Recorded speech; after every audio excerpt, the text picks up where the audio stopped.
আমরা আবারও এক নজরে বলি, জিলহজের প্রথম দশকের 11টি আমলের সর্বপ্রথম আমল বলেছি বেশি বেশি আল্লাহর জিকির করা। বেশি বেশি কি করা? আল্লাহর জিকির করা। এই দিনগুলোতে, নির্দিষ্ট দিনগুলোতে আল্লাহর জিকির করবার নির্দেশ আল্লাহ তাআলা কোরআন কারীমে সূরা তাওবায় করেছেন।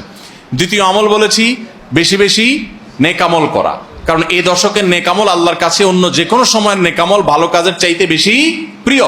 এই দশকের নেক আমল চলতে থাকবে, সেটা জিকির হোক, তেলাওয়াত হোক, দান সাদাকা হোক, নফল রোজা হোক, নফল নামাজ হোক, যত রকমের ইবাদত আছে, এটা ইবাদতের দশক। রমজানে যেরকম ইবাদত করতে থাকি আমরা, এই দশকে এরকম কি চলবে? ইবাদত চলতে থাকবে। 3 নম্বর আমল হলো, অন্য যে কোনো সময় আমরা গুনাহ এবং পাপাচার থেকে বাঁচার জন্য যতটা চেষ্টা করি, এই দশকে গুনাহ থেকে বাঁচার চেষ্টাটা হবে অন্য যে কোনো সময় চাইতে অনেক বেশি। কারণ এই দশক মর্যাদাপূর্ণ ইবাদতের জন্য, সেখানে গুনাহ করলে তার দায় এবং তার প্রায়শ্চিত্ত এরকম ভয়াবহ হবে। এই জন্য এই দশকে গুনাহ থেকে বিশেষভাবে বেঁচে থাকার চেষ্টা করা। 4 নম্বর আমল বলেছিলাম যাদের আল্লাহ সামর্থ্য দিয়েছেন তারা হজ করবেন। 5 নম্বর আমল বলেছিলাম যাদের আল্লাহ সামর্থ্য দিয়েছেন তারা কোরবানি করবেন। 6 নম্বর আমল বলেছিলাম যারা কোরবানি করবেন, এমনকি বিভিন্ন হাদিস থেকে বোঝা যারা কোরবানি করবেন না তারাও, এমনকি বাচ্চাদেরকেও জিলহজের এই 10 দিন চুল নখ কাটা থেকে বিরত থাকবেন। চাঁদ ওঠার আগে আগে করবেন আর কোরবানির পরে করবেন। কয় নম্বর আমল গেল? 6 নম্বর।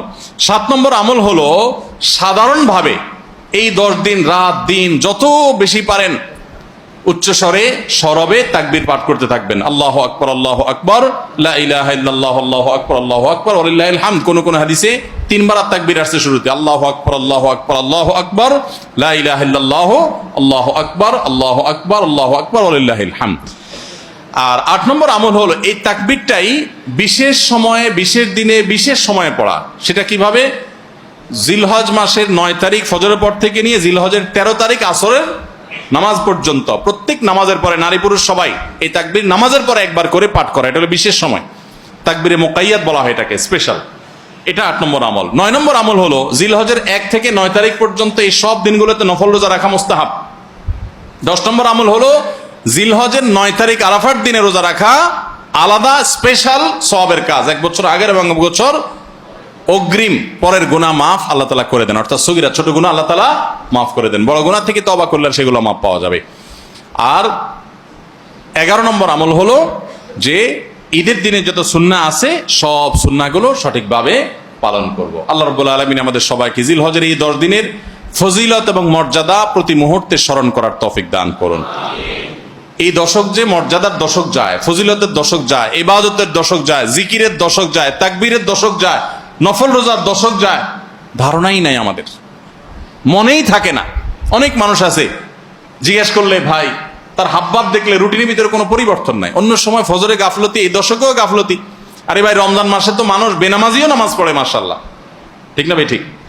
যে লোক বখিল সেও টুকটাক দান করে, যে কখনো মসজিদে আসে না সেও মসজিদে আসে, যে কোরআন ছুঁয়ে দেখে না সেও একটু কোরআন ছোঁয়, কারণ রমজান ইবাদতের মৌসুম চলছে।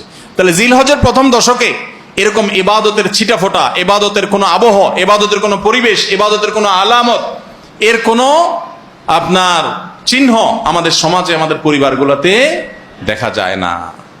তাহলে এই দশক ইবাদতের অত্যন্ত ফজিলতপূর্ণ দ্বিতীয় বৃহত্তর মৌসুম হওয়া সত্ত্বেও অবহেলিত দশক, অজানা দশক।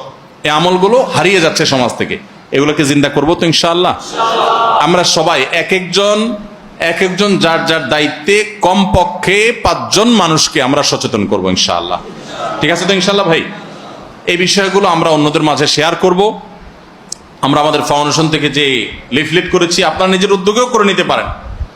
আপনারা চাইলে আমাদের ফাউন্ডেশনের যে কেউ গেলে যতগুলো কপি লাগে আপনারা নিয়ে নিতে পারবেন। আপনার মসজিদগুলোতে আপনারা বিতরণ করবেন। রাস্তা দোকানে দোকানে হেঁটে হেঁটে মানুষকে হ্যান্ডবিল দিবেন এবং মানুষকে বলবেন ভাই একটু পড়ে দেখবেন এবং আমল করবেন। যদি আমরা এই আমলটা সমাজে চালু করতে পারি আমরা সাকসেস ইনশাআল্লাহ। চেষ্টা করা যাবে তো ইনশাআল্লাহ। প্রত্যেকে যার যার মহল্লায় অলিতে গলিতে তাকবীরের ধ্বনি চালায় রাখবেন এবং তাকবীরের ধ্বনি শুরু করবেন, এবং যুবকরা প্ল্যান করে করে তাকবীর পাঠ করবেন। আবার তাকবীরের নাম দিয়ে মানুষকে ডিস্টার্ব করেন না। মিছিল করতে করতে আল্লাহু আকবার, আল্লাহু আকবার দিতে গেলেন, মানুষ মোবাইলে কথা বলতে পারলো না, এই ডিস্টার্ব আবার করা যাবে না, খবরদার। ইসলাম আমাদেরকে ব্যালেন্স শিক্ষা দিয়েছে, কোনো আমল করতে গিয়ে কাউকে কষ্ট দেওয়া যাবে না। সবাই চেষ্টা করবো তো ইনশাআল্লাহ। আল্লাহ তাআলা আমাদের সবাইকে আমলের তৌফিক